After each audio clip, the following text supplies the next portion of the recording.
জন্য রয়েছে খুবই গুরুত্বপূর্ণ একটা আপডেট। তোমরা প্রত্যেকেই যেমনটা জানো, গত 31শে জুলাই আমাদের West Bengal joint entrance examination বোর্ডের তরফ থেকে অফিসিয়ালি প্রেস মিট করে জানানো হয়েছিল যে আগামী 7ই আগস্ট অর্থাৎ আজকে ডাব্লিউবিজেই 2025-এর যে রেজাল্ট, যেটা বহুত দিন পর আপাততভাবে একটা আপডেট এসেছিল যে রেজাল্ট প্রকাশিত হতে চলেছে বা হবে। কিন্তু তোমাদেরকে এখানে জানিয়ে রাখি যে 7ই আগস্ট ডাব্লিউবিজেই যে রেজাল্ট, সেই রেজাল্ট কিন্তু আসছে না।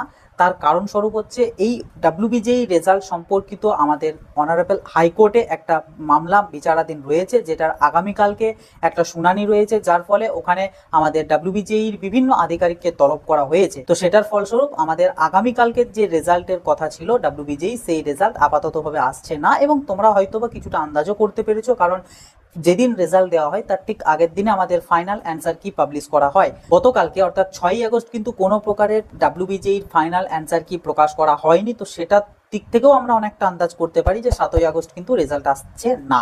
তো যাই হোক, এটা অফিসিয়ালি একটা মোটামুটিভাবে কনফার্ম খবর বলতে পারো, সূত্র মারফত এটুকুই জানতে পারা গিয়েছে। ডাব্লিউবিজেইতে আজকে অনেকে ফোন করেছে, অনেককে অনেক রকম কথা বলেছে, অনেকের সাথে অনেক রকম ঝামেলাও হয়েছে।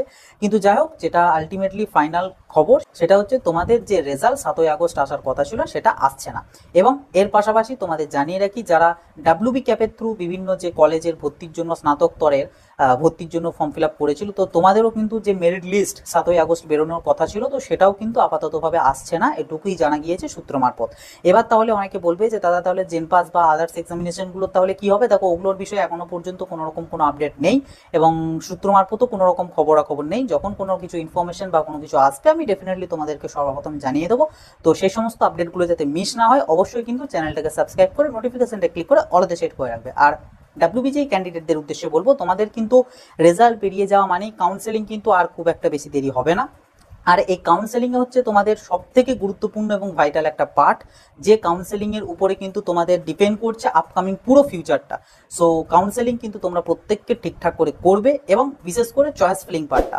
তো যাদের চয়েস ফিলিং রিগার্ডিং নলেজ রয়েছে, ফাইন, তোমরা নিজেরা ঠিকঠাক করে চয়েস ফিলিং নিজেদের রিকোয়ারমেন্ট অনুযায়ী, কলেজের ফি স্ট্রাকচার অনুযায়ী, আরও আদার যে সমস্ত প্যারামিটার রয়েছে সমস্ত কিছু নিরিখে তোমরা তোমাদের জন্য লিস্ট বানিয়ে নেবে। আর যাদের চয়েস ফিলিং রিগার্ডিং কোনো রকম কোনো নলেজ নেই, তাদের উদ্দেশ্যে বলবো যে তোমরা চাইলে আমাদের যে কাউন্সেলিং সাপোর্ট রয়েছে সেই কাউন্সেলিং সাপোর্টে এনরোল করতে পারো, যেটার খুবই একটা নমিনাল প্রাইসের মধ্যে রয়েছে। তো আমাদের কাউন্সেলিং সাপোর্টে এনরোল করার জন্য স্ক্রিনে যে হোয়াটসঅ্যাপ নাম্বারটা দেখতে পাচ্ছ, এই হোয়াটসঅ্যাপ নাম্বারে জাস্ট সিম্পলি একটা হোয়াটসঅ্যাপ করবে যে কাউন্সেলিং সাপোর্ট এনরোল করতে ইচ্ছুক, তাহলেই তোমাদেরকে ডিটেলস পাঠিয়ে দেওয়া হবে। ওকে, তবে রেজাল্টের আগে তোমরা যদি এনরোল করো অনলি 200 রুপিসই কিন্তু পেয়ে যাবে, কিন্তু আফটার রেজাল্ট ওটা কিন্তু 300 হয়ে যাবে। সো এই যে অফারটা, এই অফারটা কিন্তু গ্র্যাব করার চেষ্টা করো। ওকে, সো আর বেশি ভিডিওটা লম্বা করবো না, তোমাদেরকে এই